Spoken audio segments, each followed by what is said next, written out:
but there is no indication that 15% of the 86,000 of our Title I, which is just under 13,000, would be sufficient to, one, put an administrator in place to collect all the data that you would be required to collect from every student in every classroom.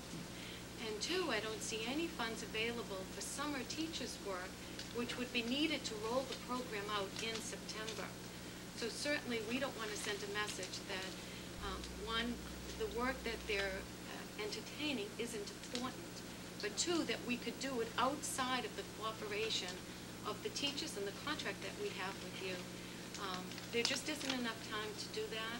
So unless there's a cooperative effort for the three local groups, which include the superintendent, the school committee, and the teachers union, and then the fourth group, the DESE, I wouldn't embark on that.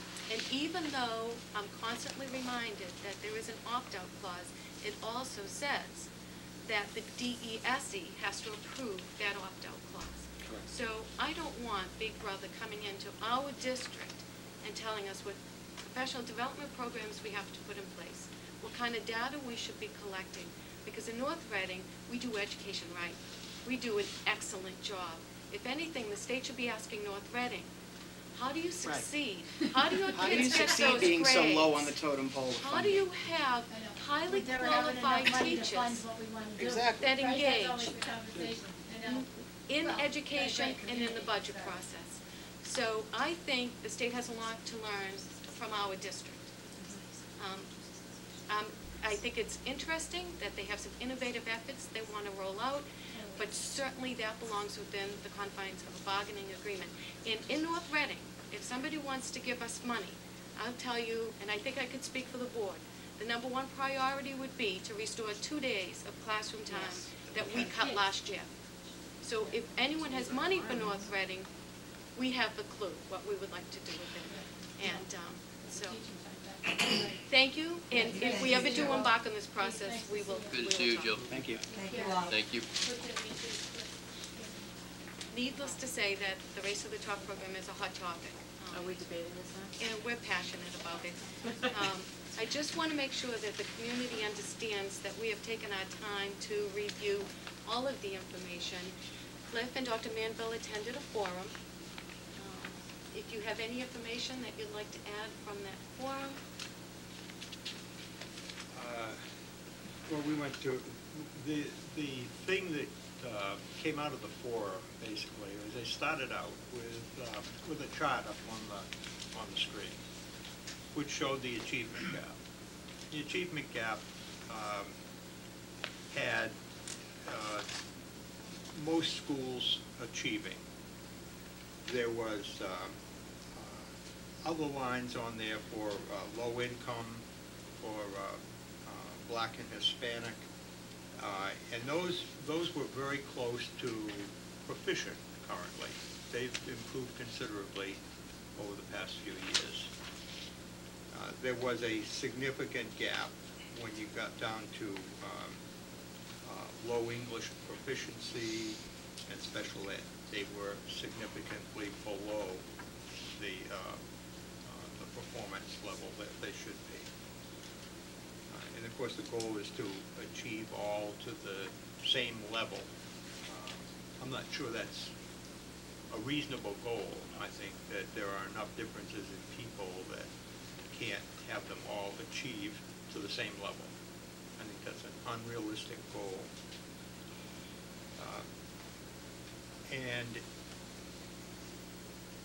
Although I think that the idea that they want to raise communities that have level 3 and 4 schools that are truly way behind, I think that's a great thing to do. This may very well be a way of achieving that. And that's a reasonable place to put the emphasis of the funds. We are not going to get any of that other 50%. If it's 50% of the money is supposed to be toward Title I, right, and that's going to be divided by Title I, 50% of the money from the program. will be distributed via the Title I formula. And that we're looking at, as Maureen said, something less than $13,000 potential out of that. Now, if they get more than the $250 million, then that could be increased, perhaps. That's based on all of the districts being participants. If not all participate, then that percentage might go up a little bit. But even if it doubled, which is highly unlikely, we're looking at $26,000 a year. That's not enough money for us to have a real involvement in the program. We can't sponsor a real part of the program for that. And that, it seems to me that it's much better to concentrate in those communities that have big needs. That would be a much better use of the funds. These funds only last for 4 years anyway, and then it's dropped off. It's like the rest of the Recovery Act funds. I guess the thing that I have is I think that we would really end up by being clutter in the process. They don't really want to do what we're doing. We're doing all the things that they're suggesting that be done with regard to teachers. We evaluate. We don't evaluate yearly exactly the way, but we could modify pretty easily to fit that. So as far as the basic need of the program, we could probably fit. But that isn't really what the benefit is in the program either. And we're not going to get funds for doing that because we're not going to get any of that other 50%. Those are going to Boston and Fall River and Worcester and Springfield and places that are in great need.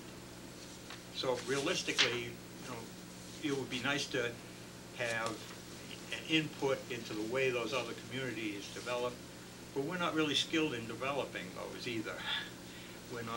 We don't have experience with high numbers of English language, low English language proficient students. When I look at the overall program, I reflect back last year when we had an effort to put in a turf field. And in order to make that happen, we had to come up with a memorandum of understanding between us and the town's recreation department so we could give up the piece of property. It's still in the town. It's still, the memorandum came up with a program where we still get the beneficial use of it. And that took months to come up with that. It wasn't an easy process. And we didn't sign until, even under great duress, right up till the moments before town meeting. We didn't sign that agreement until we knew all of the factors about it. We had all of the language down. Well, in this case, we don't have any language. We're signing on to generally participate, except that once you're in, and you're going to be bound by rules, and you may or may not be able to get out. It depends on how many others get out before you. And that just, it just doesn't seem like I guess I'm old-fashioned, I guess, but I kind of like to have all of the terms of a deal established before I put my name on the dotted line. That's kind of the way I've always operated. And when I put all of that together, my feeling is that this just isn't something that we should be signing. I think that we will be in the way of the process. We'll be clutter. It will be a nuisance for us. And I think that our level of achievement stands on its own. We're way ahead of most of the rest of the communities, most of the rest of the districts in the state, most of the rest of the districts, therefore, in the country, and right up there in the top of the world. And I think that what we need is funding to do better with what we are doing already. And that's not rocket science. That's not changing the way we evaluate teachers or whatever. That's based on doing just better and more of what we're doing. Restore the 2 days, develop some language programs, put phys ed in the high school again in compliance with state law. We're not even in compliance with that, and they want us to do something else? I don't think so. I think we just be a tick mark on the chart to get points for Race to the Top at the federal program. And I believe that in my heart that Massachusetts is already geared to get there. I don't think our check mark is going to mean anything to them. So my option is to, and my vote tonight will be to not sign the memorandum. I agree, Cliff. Without any details, I wouldn't sign any documents in my home, my personal finances. Certainly wouldn't do it here. And when upon closer look of the whole program, I see 2 major flaws. One, I believe it's based on merit pay. Yes. And I'm not sure I support that. As a matter of fact, I know I'm not supportive of the merit pay system. Second, there's no doubt in my mind that this whole initiative is to take away local control over school districts. And I've seen what the state does, and I'm not going to subject kids in our district to that kind of system. I look at one element in this, and it's section B, ensure effective teachers and leaders in every school and classroom. Here's the DESE, one of their plans. If you have low-performing, high poverty, and or high minority schools that are staffed by inexperienced teachers and principals, you must work on equitably distributing the experienced, qualified teachers and principals to these districts. So there's nothing about addressing how do you get the inexperienced, ineffective staff members out of your district. It's just let's blend them. So we've got 100% awesome, outstanding teachers here. You want to send some of them to another district and send some other ones here, and it sounds like busing on a staffing level. And that's out there. But some of their plans move forward. Reopen under charter management organization. Well, we certainly don't support charter schools. Close the school and transfer students to another school.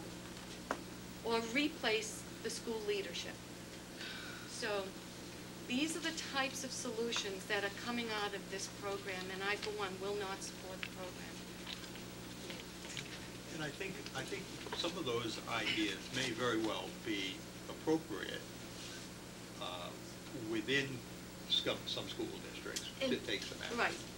Maybe if they're that bad off, but it's hard to believe that they're that bad off. We took an oath of office for North Reading, Right. and that's all I That's right. care to Absolutely. do. I'm not supporting this. I mean, last meeting I announced the fact that I'm voting against this, and I'm not changing my mind. I'm not. I read more of the fine print. Unfortunately, there isn't enough fine print for me to want to sign a document that absolutely is not based on any rational or even legal tenets that I support. I mean, there's so many things in there, and reading the ones that Maureen only picked up some of the really juicy ones, but they're all like that. To me, there's not enough detail. There are too many requirements that are really unfunded mandates in a sense, and this is a grant program.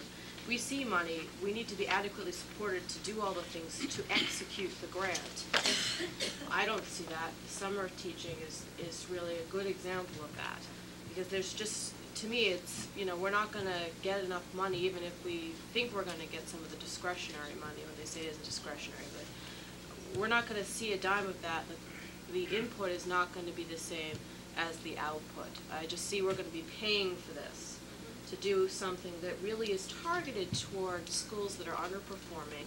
I even don't think it's going to help those systems. I feel actually badly at how this is structured. It doesn't seem to be soundly based on any educational theory that I'm aware of, or changing behavior in schools and administration. Just there's no mention of the scientific basis for this particular grant. And I'm a scientist. The first thing I look at is this soundly based in literature? Not to my knowledge,